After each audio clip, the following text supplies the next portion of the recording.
बीच आपको एक बड़ी खबर मैं दे दूं। इसी बीच ये बड़ी खबर है कि पाकिस्तान की आईएसआई की बड़ी साजिश का खुलासा हुआ है। हनी ट्रैप के जरिए जवानों को फंसाने की साजिश की जा रही है। भारतीय सुरक्षा की जानकारी हासिल करने की साजिश रची जा रही है। भारतीय खुफिया एजेंसियों ने अलर्ट किया है। सभी सुरक्षा बलों, खासकर आर्मी और बीएसएफ को अलर्ट पर रखा गया। पाकिस्तान की आईएसआई एक नए मॉड्यूल को अंजाम देने की कोशिश में हनी ट्रैप के जरिए जवानों को फंसाने की साजिश रच रही है। भारतीय सुरक्षा की जानकारी हासिल करने की एक बड़ी साजिश यहां पर रची जा रही है। भारतीय खुफिया एजेंसियों ने को अलर्ट पर कर दिया गया है और साफ तौर पर कहा गया है कि किसी भी अनजान व्यक्ति की आप सोशल मीडिया पर आई हुई रिक्वेस्ट को एक्सेप्ट ना करें। किसी भी अनजान व्यक्ति से आप बात ना करें। किसी भी अनजान लड़की की अगर आपको कोई भी रिक्वेस्ट आती है तो उसे एक्सेप्ट ना करें। किसी भी कीमत पर कोई भी इंटरनल जानकारी आप किसी के साथ साझा ना करें, भले ही वो हिंदुस्तानी दिखती हो, हिंदुस्तानी नाम हो, हिंदुस्तानी वेशभूषा में रहती हो, उसके कमरे के अंदर आपको भगवान की तस्वीर नजर आती हो, वो तमाम व्रत रखने से लेकर तमाम हिंदू पूजा पाठ की बात करती हो, और फिर भी आपको यकीन नहीं करना है क्योंकि ये बहरूपिया हो सकते हैं और इसकी खास ट्रेनिंग उन्हें दी गई है। ये 4-5 अलग अलग तस्वीरें हम आपको दिखा रहे हैं। पहली तस्वीर आईएसआई की खुफिया साजिश जो है उसकी आप देख रहे हैं। दूसरी तस्वीर निशाने पर भारतीय जवान हैं। तीसरी तस्वीर में आपको नजर आएगा कि सुरक्षा जानकारी निकालने के लिए क्या क्या कर रहा है पाकिस्तान, और तमाम खूबसूरत लड़कियों को, हसीनाओं को वो इस काम पर लगा रहा है कि भारत के जवानों को टारगेट करके उन्हें ट्रैप किया जाए और उनसे जानकारी ली जाए। दरअसल ये पहले बात करती हैं, बात करते करते ये मोहब्बत के जाल को फेंकती हैं और उसके बाद कुछ आपत्तिजनक तस्वीरें आ जाने के बाद ये फिर ट्रैप करना शुरू करती हैं, धमकाना शुरू करती हैं कि जानकारी नहीं दी गई तो फिर सीधे तौर पर अपनी साजिश को अंजाम देंगी। विशाल हमारे सहयोगी जयपुर से हमारे साथ जुड़ गए हैं और वंदना मेरी सहयोगी लगातार न्यूज रूम से मेरे साथ जुड़ी हुई हैं। मैं विशाल आपके पास पहले आ रहा हूं, मुझे ये बताइए कि जिस तरीके की जानकारियां जवानों के पास होती हैं, या फिर मैं कर्नल, ब्रिगेडियर, मेजर इन रैंक की बात करूं, जेसीओ की बात करूं, मुझे ये बताइए कि क्या तमाम ये जो ट्रैप, ये जो मॉड्यूल है, ये एक्टिवेट हो गया है? क्योंकि आपके अधिकारियों से बात हुई होगी। अलर्ट का मतलब क्या होता है कि क्या ये ट्रैप करने के लिए तैयार है, ऑपरेशन मोड में आएगा, या फिर ये अभी ऑपरेटिव मोड में है? देखिए, ऑपरेटिव मोड में है क्योंकि जब जवान कोई भी संदिग्ध लगता है तो कहीं ना कहीं उसकी ट्रैकिंग की जाती है और एक तरह से कहें कि इंटेलिजेंस के रडार पर होता है। और इस दौरान कई जवान ऐसे हैं जो लगातार ट्रैप हुए हैं और उनको गिरफ्तार भी किया गया है।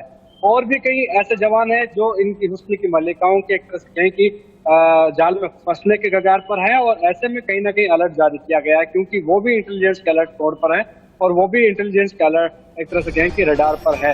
पाकिस्तान कहीं ना कहीं एयर स्ट्राइक और सर्जिकल स्ट्राइक जैसा कुछ नहीं कर सकता। ऐसे छोटी मोटी एक तरह से कहें कि अपने ऑपरेशन चलाकर वो सेना के जवानों से जानकारी जुटाकर कहीं ना कहीं छोटी मोटी घटनाओं को अंजाम देने की फिराक में रहता है, या फिर यूं कहे कि कोई भी ऐसा भारतीय सेना का जो ऑपरेशन होता है उसको नाकाम करने का एक तरह से कहें कि असफल प्रयास है, वो कहीं ना कहीं हर बार करता आया है और एक बार फिर कहीं ना कहीं करने के कंगार पर है। और इसी को लेते हुए एक तरह से कहे कि अलर्ट जारी कर रखा है। भारतीय जवान जो कि सोशल मीडिया अकाउंट से चलाते हैं, चाहे बॉर्डर इलाके में हो, चाहे वो अपने जवान यदि घर आ गया हो, यदि कोई जवान घर भी आ गया, वो भी इंटेलिजेंस के रडार पर है। क्योंकि जब कुछ दिन पहले एक जवान था जो दौसा आया हुआ था, मूल रूप से जम्मू कश्मीर में वो तैनात था, लेकिन मूल रूप से यहाँ दौसा का रहने वाला था और परिवार से मिलने के रक्षाबंधन पर आया हुआ था और राखी बंधवाने के लिए बहन से एक तरह से कहें कि वादा किया था। लेकिन उस वादे से 2 दिन पहले ही उसको इंटेलिजेंस गिरफ्तार कर लेती है क्योंकि वो जवान एक तरह से कहें कि हनी ट्रैप का शिकार हो जाता है। उससे पहले कहीं ना कहीं कई ऐसे जवान होते हैं जो सूचनाएं लीक कर देते हैं। यही वजह है कि अब जवानों को जागरूक करने का एक तरह से कहें कि प्रयास भी किया जा रहा है और जो जवान ड्यूटी पर तैनात है उनको मोबाइल से दूरी बनाए रखने की और खासतौर पर सोशल मीडिया पर एक्टिव रहने की एक तरह से कहें कि दूर रहने की हिदायत दी जा रही है। क्योंकि जो जवान पहले ट्रैप हुए थे वो भी इसी तरीका सेम था और जो दूसरे जवान हैं उनको देखकर भी एक तरह से कहें कि सीख नहीं लेते हैं। क्योंकि जैसे कि कर्नल साहब ने पहले बताया था कि जो भोले भाले जो युवा होते हैं जो आर्मी में कम उम्र में एक तरह से कहें कि 18-19 की उम्र में वो आ जाते हैं और कहीं ना कहीं वो इन चीजों को नहीं देखे हुए होते हैं क्योंकि ग्रामीण अंचलों के होते हैं और सिर्फ वो अपनी हेल्थ पर ध्यान देते हैं और कहीं ना कहीं उनका एक ही लक्ष्य होता है कि भारतीय जवान में जाना है और ठीक है सीमा पर विशाल, रक्षा मैं आपके करनी पास है। लौटता हूं। कहीं ना राकेश कहीं मेरे जो सीनियर आवाज- कुलीग भी मेरे साथ जुड़े हुए हैं लगातार। राकेश जी, अगर मैं सीधे तौर पर देखूं, आप अभी जो इससे पहले जानकारी दे रहे थे ब्रेक से पहले, आपने बहुत सही तरीके से ये बताया कि जो ये पूरा मॉड्यूल होता है ये दरअसल उन जवानों को टारगेट करता है जो जवान गांव के अंचलों से आते हैं, कम उम्र के होते हैं। मुझे ये बताइए कि क्या इनकी काउंसलिंग के लिए भी तैयारी की जा रही है? क्या इनकी ट्रेनिंग का ये पार्ट होता है कि किस तरीके से अनजान व्यक्ति आपसे जानकारी निकालने की सॉफ्टली कोशिश कर रहा हो तो उसके बारे में आपको क्या करना है? क्या तमाम जानकारी इनको पहले से होती है या फिर अभी काउंसलिंग की जा रही है?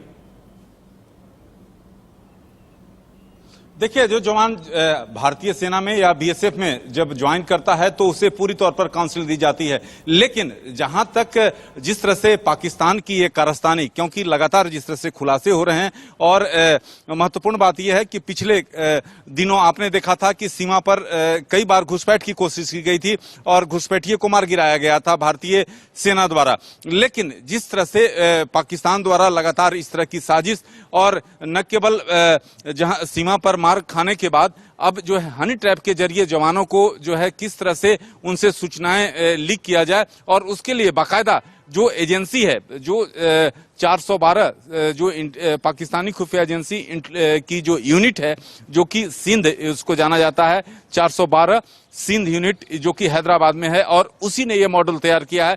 10 जो है मॉड्यूल है जिसमें 50 से ज्यादा लड़कियां हैं, और ये हाई प्रोफाइल लड़कियां हैं जो कि पूरी तौर पर उन्हें ब्रेन वॉश, उनकी आर्मी की तरह जो है पाकिस्तानी खुफिया एजेंसी जो है ट्रेनिंग दी हुई है, और उनको एक बाकायदा लिस्ट दी जाती है कि जो गुजरात, राजस्थान, यानी कि इनका जो टारगेट एरिया होगा गुजरात, राजस्थान, क्योंकि एक बहुत बड़ी सीमा है जो पाकिस्तान की यहां पर लगती है, और जवानों से अगर छोटी सी ऑपरेशन की भी जानकारी इनको मिल जाए तो ये उसका इस्तेमाल करके एक बड़ा हमला कर सकते हैं। मैं आप लोगों के पास लौटूंगा। कुछ जानकारियां ऐसी हैं मैप से जुड़ी हुई, एक मैप पर मैं आपको कुछ समझाता हूं। वो तमाम जानकारियां आपको समझना इसलिए जरूरी है क्योंकि जिस तरीके की तस्वीरें सामने आती हैं, जिस तरीके की जानकारियां सामने आती हैं, उसके बाद आपको बहुत कुछ समझना होगा।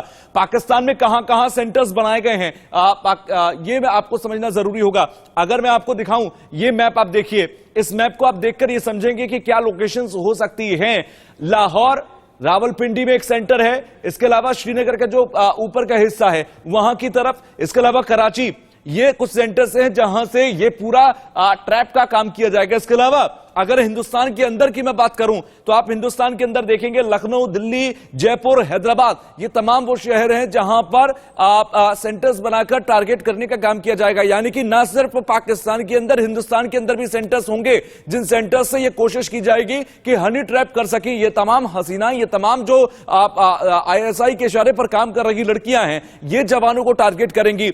अगर इस मैप में आप देखेंगे रावलपिंडी में सेंटर बनाया गया, श्रीनगर में, लाहौर में, कराची में, इसके अलावा हिंदुस्तान के अंदर दिल्ली, जयपुर, लखनऊ, हैदराबाद, ये तमाम वो शहर हैं जहां पर ये सेंटर्स बनाए गए हैं, और तमाम तरीके से टारगेट करने की कोशिश की जाएगी उन जवानों को जो कम उम्र के हैं, जिन्हें जल्दी से, आसानी से कोशिश की जा सकती है कि ट्रैप किया जा सके। और इसी कोशिश को अंजाम देने के लिए इन तमाम हसीनाओं को ट्रेंड किया गया है, इन्हें हर तरीके की ट्रेनिंग दी गई है, इन्हें नया हिंदुस्तानी नाम दिया गया है, इन्हें कई तरीके की ऐसी वेशभूषा से लेकर हर तरीके की चीजें दी गई हैं जो कि काम आ सकती हैं। वंदना, मैं आपके पास आ रहा हूं, मुझे बताइए जो सेंटर्स का मैंने जिक्र किया, रावलपिंडी, कराची, लाहौर, इसके अलावा हिंदुस्तान के अंदर भी मैं देखूं, ये तमाम सेंटर्स किस तरीके से एक्टिवेट होंगे, किस तरीके से काम कर सकते हैं?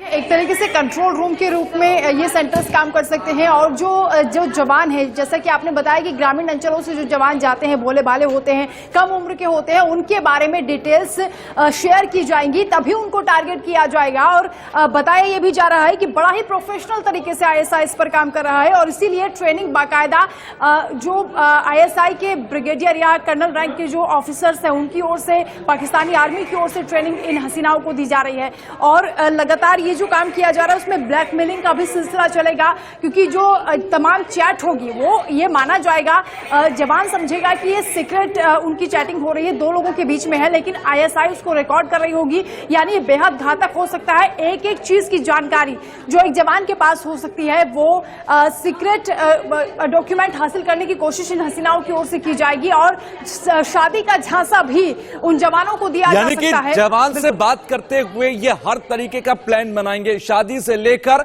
तमाम तरीके के वादे होंगे। लेकिन जैसे ही एक जवान के कोई ऐसा इन्होंने नस पकड़ी जहां से ये उसको धमका सकते हो, जहां से वो उसको डर दिखा सकते हो, बस वहीं पर सीक्रेट जानकारियां हासिल करना ये शुरू कर देंगे और डराएंगे धमकाएंगे कि अगर जानकारी नहीं दी गई तो फिर ये उसे पब्लिक कर देंगे और उसके बाद उसको आगे की तस्वीर दिखाकर डराना शुरू करते हैं। ये तरीका होता है। राकेश जी, आपका शुक्रिया। वंदना, आपका भी शुक्रिया।